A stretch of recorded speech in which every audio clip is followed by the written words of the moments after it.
Bonjour à tous et bienvenue dans ce troisième épisode de Next Builder in Public. Aujourd'hui, on va voir un aspect vraiment plus global sur le community building et du coup, en quoi le community building va complètement révolutionner le marketing en 2025, toutes les années qui vont suivre, en tout cas sur cette année, j'en suis certain. On va voir sur plusieurs aspects. On va commencer par parler du fait que le marketing traditionnel aujourd'hui, avec tous les outils qu'on a, il atteint assez ses limites sur les différents formats. Principalement, on en parlait dans les deux premiers épisodes et j'espère que vous les avez vus pour avoir une certaine logique de mon discours et comprendre pourquoi je veux en venir là. Premier point qu'on avait vu ensemble, c'est surtout la saturation des audiences sur les réseaux sociaux. Parce qu'aujourd'hui, voilà, on parle d'audience et on parle pas de communauté. Et beaucoup de marques et de projets et de créateurs en font un peu l'amalgame. Je le vois très régulièrement en parlant de communauté alors qu'on parle vraiment d'une audience. Et c'est important de le définir comme une audience parce que l'audience, justement, n'est pas fidélisée. L'audience ne se sent pas concernée fortement. L'audience suit votre contenu, mais le suit par à-coup et non pas sur la durée, notamment sur votre évolution, notamment sur votre marque, notamment ce que propose votre marque et les valeurs que dégage votre marque. Donc c'est pour ça que l'audience aujourd'hui, avec notamment la façon de consommer, j'en parlais beaucoup, mais le mode des réseaux sociaux, le format short, etc. a complètement bouleversé ce côté engageant et finalement ce côté création de communauté autour d'une marque à travers les réseaux sociaux, ce qui est devenu de plus en plus compliqué. On va souligner aussi que le marketing traditionnel actuel permet pas forcément de créer de réels liens authentiques avec les marques et les consommateurs. Quand on prend notamment sûrement le levier le plus utilisé actuellement, qui est la publicité digitale, qui aujourd'hui marche par à-coup, dans le sens où vous mettez un sacré budget dans une communication pour promouvoir votre produit ou votre service. C'est une communication pour vendre votre produit et votre service et non pas pour mettre en valeur les valeurs justement de votre entreprise et de ce qu'elle en dégage.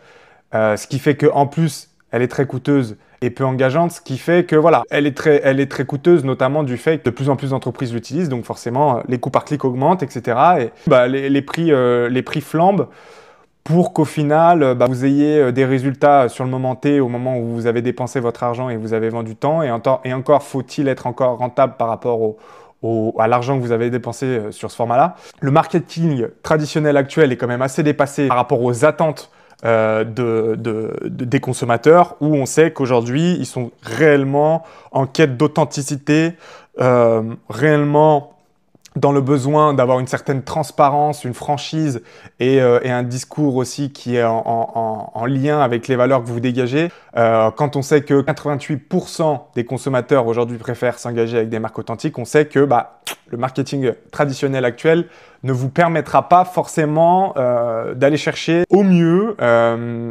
vos prochains consommateurs, vos prochains clients et de fidéliser ceux qui sont déjà clients chez vous. Mais voilà, des clients sur le long terme, ça ne fonctionne pas trop. On voit également forcément la popularité croissante des formats plus engageants comme le podcast ou les contenus immersifs.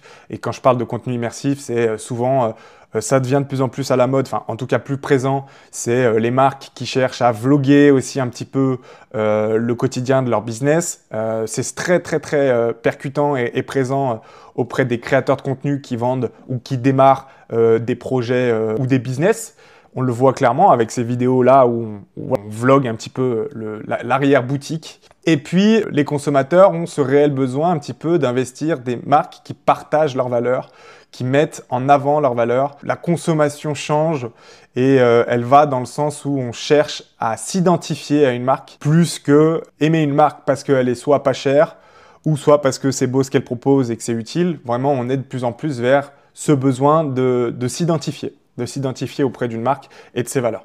Le community building. Clairement que le community building, si vous avez suivi un petit peu les autres vidéos et le message que je cherche à véhiculer à travers toutes ces vidéos, c'est pour moi la solution qui va répondre à ce besoin d'authenticité et faire face aux outils marketing aujourd'hui qui semblent être un peu plus dépassés, qui en fait finalement une expertise qui transforme absolument tout et qui en fait un levier marketing tout en un selon moi. Pourquoi ça? Si vous n'avez pas trop trop suivi mes anciennes vidéos et ce que voulait dire un community building, le community building, c'est vraiment un métier qui est en train de complètement de se développer autour des États-Unis et qui arrive en France parce que je vois de plus en plus d'offres, même si ça reste encore vierge.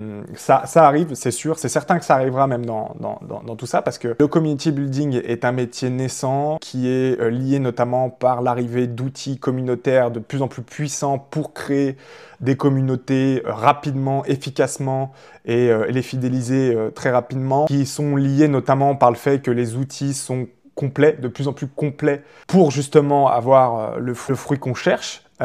Et pourquoi du coup ce métier-là répond à tout ça? Parce que vous l'avez vu, vous le voyez devant vous, mais déjà ça crée des liens authentiques et durables avec les audiences. Donc vous travaillez votre audience au quotidien à travers justement ces outils communautaires et la fidélisation de votre communauté. Ça passe par beaucoup d'outils, j'en ferai une vidéo complète, mais aujourd'hui celles qui sont plus connues, c'est notamment, on le voyait dans la période Web3 avec les NFT, mais Telegram en fait complètement partie. WhatsApp aussi, des conversations de groupe. Il y a aussi beaucoup on le voit et c'est présent depuis un moment, mais finalement très peu utilisé de par peut-être le fait que le réseau social en question est un peu dépassé, mais les groupes Facebook sont réellement des communautés. Il y a des groupes où il y a 30 000, 20 000 personnes qui discutent à propos d'un sujet précis et qui s'apportent de la valeur à chacun à travers des conversations, à travers des publications qui sont faites sur un sujet. Enfin, tout ça, ça fait un moment que ça existe, mais aujourd'hui, ça va exploser, c'est certain. C'est un levier qui est tellement puissant. Ça permet une indépendance totale vis-à-vis des algorithmes, parce que vous sortez des réseaux sociaux et demain, si les réseaux sociaux comme le réseau social TikTok se fait bannir et n'est plus d'actualité, vous perdez toute votre audience si vous l'avez basée là-dessus, parce que vous n'avez pas réussi à la transformer ou l'acquérir sur une autre plateforme. Donc voilà, vous sortez un petit peu de cette dépendance des réseaux sociaux. Vous faites de chaque membre un ambassadeur actif de votre marque, parce que s'il est content de ce que vous lui apportez à travers votre communauté, qu'il a créé des liens aussi avec d'autres membres, il fera de la publicité gratuite pour votre marque et pour votre communauté. Donc c'est des coûts publicitaires qui sont ultra limités et qui sont totalement gratuits du coup. Les coûts publicitaires seront seulement sur l'entretien de votre communauté et l'outil peut-être que vous devriez payer pour pouvoir entretenir cette communauté. Il y a une mise en place simplifiée du coup grâce à des outils de plus en plus avancés, ça j'en parlais. Ça offre une nouvelle approche pour générer des revenus récurrents parce que aussi ça peut très bien être appliqué sur une communauté payante dans le sens où vous pouvez offrir du contenu premium. Vous pouvez, si vous avez une certaine expertise et que vous voulez vendre un petit peu votre savoir-faire, ça peut très bien passer par des outils aujourd'hui comme Skool où vous pouvez autant créer une communauté, donc avec des canaux de discussion bien précis pour chaque sujet, et à côté de ça, dans la même plateforme, proposer vos modules de formation et d'apprentissage au sein de la même plateforme. Vous pourrez proposer dans cette même plateforme des lives ou des webinaires, tout est réuni à l'intérieur. Skool en est en principal intéressé à ce niveau-là. Et puis convient à tout type de clients, forcément, parce que du coup, ça peut s'appliquer pour des entreprises, pour des marques, pour des créateurs, pour des experts. Ça s'applique à tout le monde qui a une audience actuellement, qui a besoin de fidéliser cette audience à travers des valeurs qu'elle souhaite développer, à travers un objectif commun auprès de vos clients et qui sont liés à vos produits et services. C'est une expertise totale qui, pour moi, transforme tout et qui va tout transformer dans les besoins et dans ce que vous pourrez proposer à vos membres. C'est un petit peu une révolution. Je dirais que ça révolutionne un petit peu la façon de créer une audience et la façon de créer du lien avec vos membres. De par tous ces outils et de par ce métier est un métier à part entière selon moi. Parce que du coup, une communauté demande à être entretenue, une communauté demande à l'animer au quotidien, à créer des challenges, à créer des quêtes, à faire en sorte que chaque membre se sente concerné, chacun joue son rôle aussi au sein de la communauté. Donc voilà, c'est un métier à part entière qui deviendra une expertise à coup sûr dans les prochains mois et qui sera demandé par la plupart des marques, j'en suis certain. Pourquoi aujourd'hui les marques elles s'y intéressent? Ça va revenir un petit peu à tout ce qu'on disait depuis le début, mais dans un marketing classique, l'engagement il est faible et ponctuel, dans le sens où si vous faites des publicités en ligne, c'est du one-shot, alors que sur du community building, encore une fois, comme je disais, c'est fort et c'est durable. C'est une vision long terme, tout en ayant des résultats sur le court terme. C'est indéniablement plus fort. Sur un point de vue relation avec l'audience, Le marketing classique, il est sur du transactionnel, sur du superficiel. C'est une publicité, c'est lisse. On ne voit pas ce qui se passe derrière. On ne voit pas la valeur ajoutée que vous voulez apporter. Alors que dans une communauté, vous le travaillez au quotidien et ça apporte une authenticité et c'est basé sur la fidélité, justement. Le coût d'acquisition, c'est élevé. Publicité payante, campagne répétée, etc. Ça vous demande des coûts qui parfois sont même pas couverts par ce que vos publicités vous apportent financièrement. Alors que une community, c'est réduit. C'est une recommandation et c'est des parrainages. Vous avez des coûts fixes qui forcément est dans l'outil et dans le community builder. Mais derrière, sur le long terme, c'est des coûts complètement réduits dans le sens où vous créez des challenges autour de votre communauté qui peut être porté justement sur une campagne de parrainage, par exemple, vous voyez, sur ce genre de choses.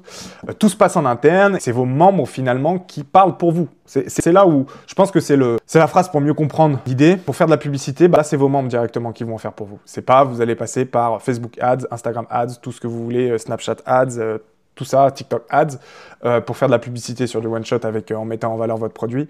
Là, aujourd'hui, c'est vos membres directement qui vont créer. Et donc, c'est aussi en lien notamment avec l'émergence actuelle du format UGC où, ça correspond totalement.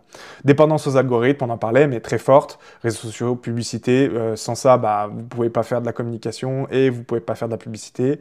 Alors qu'avec une communauté et le rôle du community builder, il y en a aucune parce que c'est une plateforme totalement indépendante. Et aujourd'hui, si vous êtes un peu smart dans votre gestion, vous essayez de bien équilibrer les choses de façon à ce que vous soyez jamais dépendant d'une seule plateforme. Revenu, c'est ponctuel parce que vous faites des ventes uniques sur des campagnes.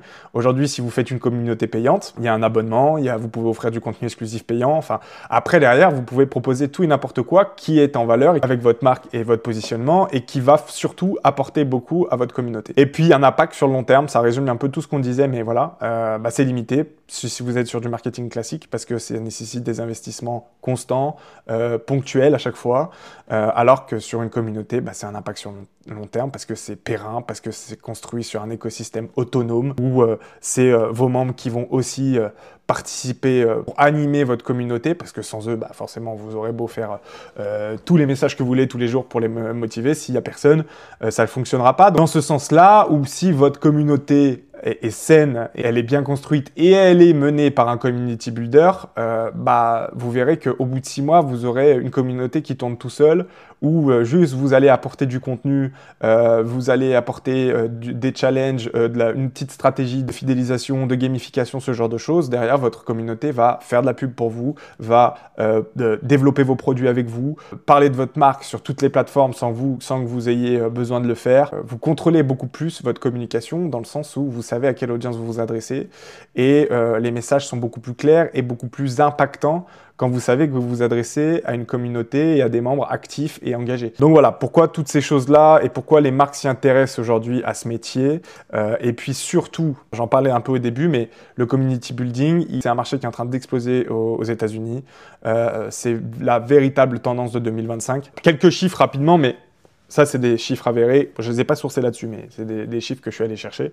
Aujourd'hui, 70% des marques affirment que la clé de leur fidélisation client passe par la communauté, par la création de communautés. Les entreprises avec des communautés engagées voient leur rétention client grimper de 30%. Forcément, vous vous adressez à des membres fidèles qui se sentent concernés.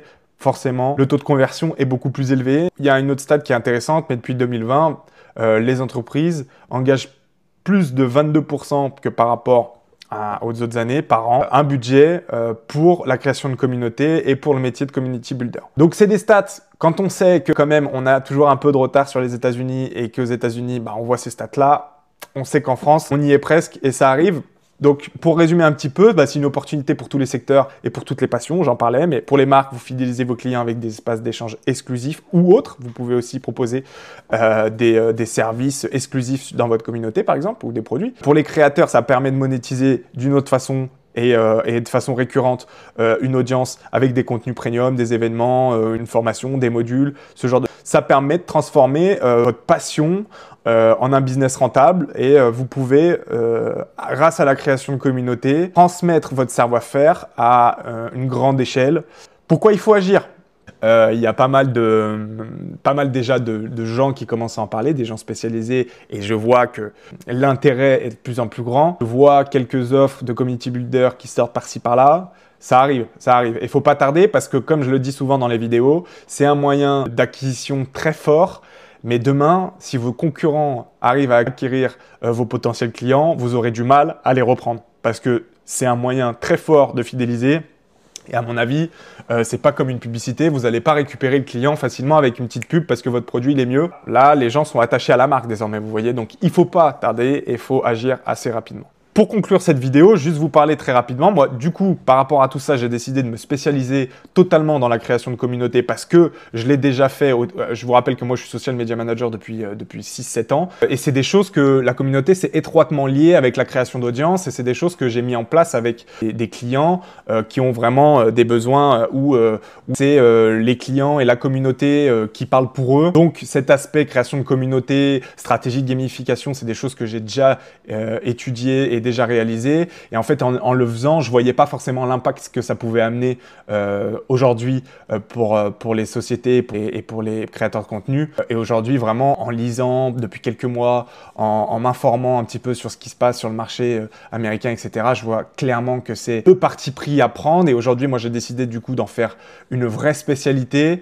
Et je vous aide du coup à créer une communauté rapidement et durablement parce que malgré le fait que les outils communautaires sont assez simples à mettre en place, derrière, c'est l'entretien qui est sûrement plus dur et surtout la stratégie, la création d'une stratégie ciblée qui fait face et qui remplit les attentes des différentes valeurs de vos potentiels clients et de vos clients actuels de façon à ce que vous ayez un positionnement clair, que vous utilisiez le bon outil et que vous proposiez à vos clients la meilleure expérience possible par rapport à leurs attentes. C'est ça que je veux vous faire comprendre. Donc toute cette partie-là, elle est faite à travers la phase 1 qui est le starter. Donc c'est le fait de poser les bases de votre communauté. Derrière, je vous aide et je vous accompagne tous les jours sur la gestion de votre communauté. Donc faire en sorte que pendant 3 mois, c'est une phase 2 qui dure 3 mois, je fidélise un maximum de vos membres et je réussisse à transformer un maximum de votre audience en membres au sein de votre communauté.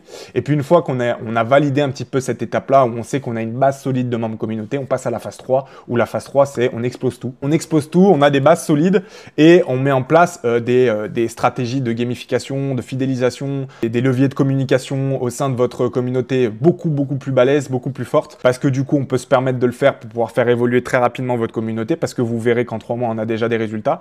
Donc, vous serez beaucoup plus apte en voyant au bout de 3 mois qu'il y a énormément de résultats pour enclencher la 5e, aller chercher une audience beaucoup plus grande, beaucoup plus rapidement aussi, vous verrez, parce que forcément, ça fait un effet domino. Donc voilà, moi, je vous accompagne sur tout ça. Donc, si vous êtes intéressé, n'hésitez pas, envoyez-moi un message ou commentez cette vidéo. Je vous aiderai avec grand plaisir, ou même si on voulait faire un appel, qu'on en discute, que vous puissiez prendre aussi un peu note de ce qui se passe et que je puisse vous aider sur votre propre communauté si vous souhaitez la lancer de votre côté. N'hésitez pas, ce serait avec un grand plaisir. Et puis surtout, s'il y a des personnes qui aujourd'hui sont intéressés par cette expertise et n'ont pas de communauté, mais souhaitent aider justement les entreprises à le faire. Je suis en train de construire tout un écosystème autour de Nextbuilder, aussi la communauté, une vraie communauté. J'ai commencé par vous créer un guide complet, gratuit, dans lequel je vous explique comment l'appliquer pour vous, comment rapidement aussi l'appliquer en fonction de votre situation, les opportunités que ça offre et tout ce que vous pouvez en faire, même en vous spécialisant même dans certains domaines, etc. J'ai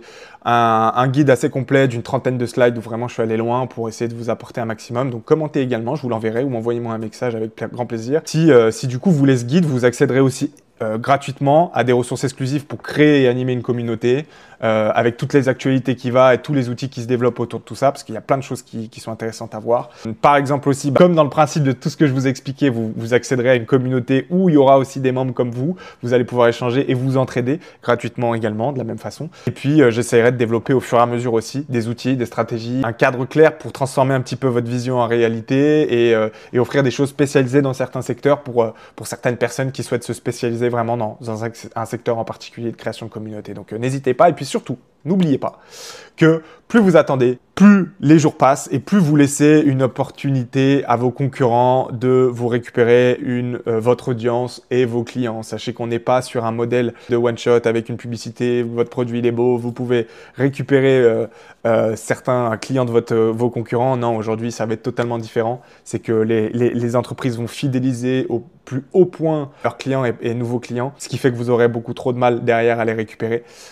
Et vous comprenez pourquoi. Et donc, n'oubliez pas, passez vite à la vitesse supérieure sur ce sujet-là pour prendre le dessus justement sur vos concurrents. Et puis, merci pour m'avoir écouté.